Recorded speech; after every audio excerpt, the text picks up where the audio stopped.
welcome to yet another episode of Breaking News, To Me, where I try and come up with a funny joke for every intro and quickly come to the realization that that is going to be difficult. If you thought the last episode was emo, this one is even more emo. Broken heart emoji, dead rose emoji, chain, hashtag only real ones know. Okay, no, but seriously. This episode we got some of Venus's backstory, so let's just get into our usual 3 segments again. Writing, creative process, and Easter eggs.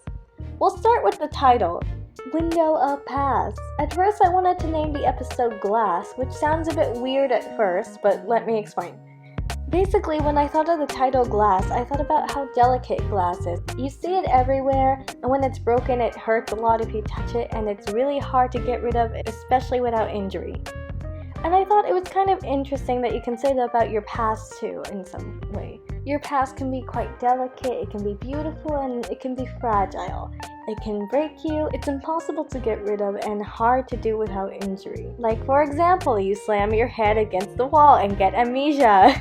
You'll forget your past for sure, but something tells me you're not going to be having that much fun with a head injury. Okay, no, but if we're being serious, I feel like issues from your past can kind of fit that description as well. In the end, I settled on Window of Past because it encapsulated both sides. Windows are made of glass, but we're also peering through a window of Venus's life. Okay, enough about the past, glass, blabbering, enough rhyming. Let's talk about some of the visuals from the start of the episode. If you remember the first episode, you'll probably notice that Venus's introduction in the first episode kind of mirrors the beginning of this episode. It starts the same way, with her name. We even have several callbacks to some of the quotes that she says in episode 1, such as money buys innocence and for years I've been in and out of courtrooms. I felt like it was pretty important to come back to things we thought we knew about her and show you the full kind of story. About the visuals during this scene, we see a few items correlating with what she's talking about, those being a clock, a glass bottle, and a heart. The clock spins normally at first, but the ticking progressively gets faster and the clock begins to take on a distorted form. This represents how when you're so deep into that kind of repetitive cycle of suffering and stuff, time doesn't really feel like anything anymore. It's all kind of one blur of day and night, and you just keep repeating that every day. You follow that same routine every day until it becomes nothing but a blur and your perspective of time is completely warped. The bottle is somewhat self-explanatory, but I also think that I need to mention it's a glass bottle, which holds the analogy from before as well. The dialogue on the screen when the bottle breaks is also kind of heavy. Ew. It's a very sad feeling to kind of want praise from someone whose opinion you should have never cared about in the first place. But because you've given them that kind of priority in your life, you still feel like you need to be good enough for them. But that's kind of impossible for people like these, so maybe, don't do that.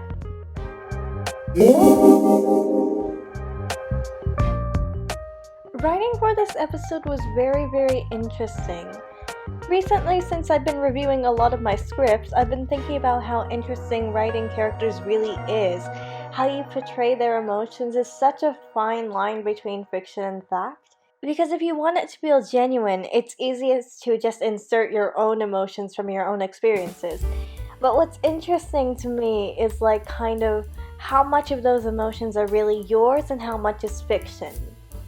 Okay, that's enough sad, edgy, psychological stuff. Let's talk about the law. Wow, oh my gosh, is this Ace Attorney? The courtroom scene was quite difficult to write because I'm 15 and I don't know how court works despite how many times I say I'm going to sue somebody. I just know that someone is in trouble. I know that my mom is watching this, and I know that she probably watched the episode too because I had to tell her which order to watch the other episodes in. So, look, I tried. I know you found 20 inaccuracies, but it's art. It's just art. My art is just too complex. You wouldn't get it. That's complete and utter sarcasm in case you thought I was insane. I took a lot of inspiration from games like Ace Attorney for the visuals because that game is just so fun. Fun, yeah, murder cases. I'm sure it is. But actually, in general, news to me takes a lot of inspiration from games like Ace Attorney. Since I kind of wanted it to be in the style of a story game or a visual novel, things like the dialogue sound effect or the pixelated text was a big inspiration for me. It would have been nice if I could give all the characters full designs, but it wasn't possible because I had like 3 other characters I had to do, and I probably would have thrown in the towel if I had to draw another 3. I did try and research a bit for what kind of language they might use in court, so hopefully it's better than I think it is. So then we meet Venus's parents. Her awful, awful parents. Allow me to introduce them to you. Anthony and Scarlett Celestine. I wanted Anthony to kind of have like eyes that seemed tired and soulless, which I think I managed to achieve. He has a very strong facial structure, which kind of differs from what I usually do because I usually just draw pretty guys.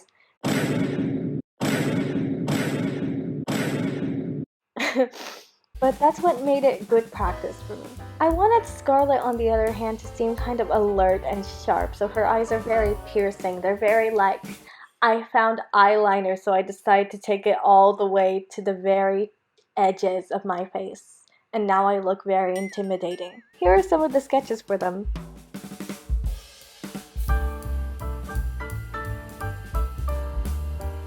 I realized I also forgot to show the sketch for Lance last time, so here's a very, very ugly first sketch of him I drew in like June of last year at probably like 2 a.m. because it looks so... she was not having a good time. And also some actually decent character sketches for him when I was making his animation model. Okay, let's talk about Dominic now. He's also a new face. He's a psychiatrist.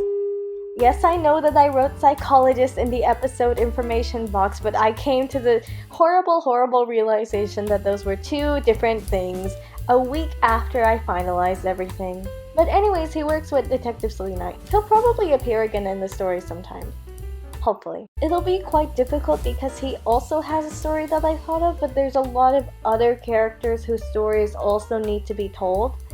Maybe he'll get like some side stuff like how I do animation memes. We'll see. Also, here's the first sketch for him.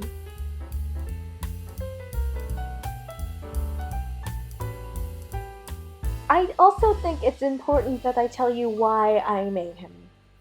So, you might laugh, but that's kind of the point of this video sometimes. The reason I made him is because I made Kai too attractive. Not according to me, but according to my friend who is obsessed with Kai. Literally, I sketched Dominic as a peace offering to get my friend to stop thirsting so hard over Kai. It's unbelievable. I have like several essays about Kai because of that friend. And if you're curious, no, it didn't work at all. The essay is like 12,000 characters long. I'm not exaggerating, it's true. But at least I know my friend is very supportive.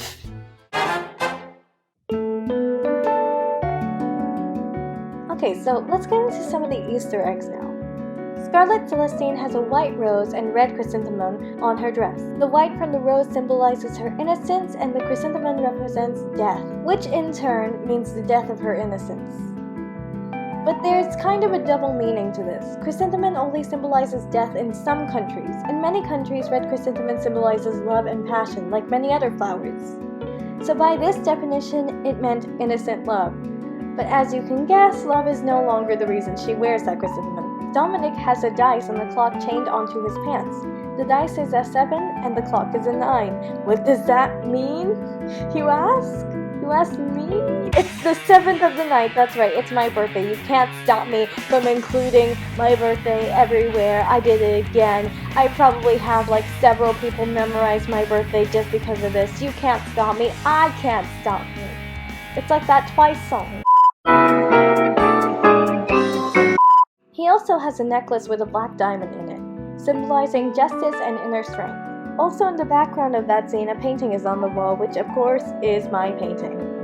And I bet you're thinking, looking at this super legit document, wow, all of those dates must mean something. I bet it's something really No, I'm not crazy. Except, yes, I am. Here are the ones that mean something. The 2nd of December is the birthday of one of my family members, and of course, the 7th of September. You can't stop me. I should play that Twice song. And the 9th of July. This is also the birthday of one of my family members, and when I tell you, I had to go back and watch the episode to be like, are there more Easter eggs in this? And there was. I was surprised by the lack of Easter eggs in the dates as well. Trust me, I expected more from me. But it also made sense because I was trying to make it like they were going to a doctor on a regular schedule, like every 6 months or every year. So, you know. Fun fact, on the doctor's office note, the signatures are not actual names or letters. I just scribbled, but let's be honest, we all know the doctor's handwriting joke, and if it works, it works, and if it looks like one of the doctor's names is ravioli, so be it. Thank you for watching. I hope you enjoyed. Sorry if I sounded a little bit weird throughout the episode. It was because I lost my voice, and I recorded that the day after I got it back because it's ooh, stuff I can do. And if you like this video, first of all, wink wink, like button. And second of all, you're in luck because there's more. There's bloopers now. Have fun. Bye. Yeah, that's enough.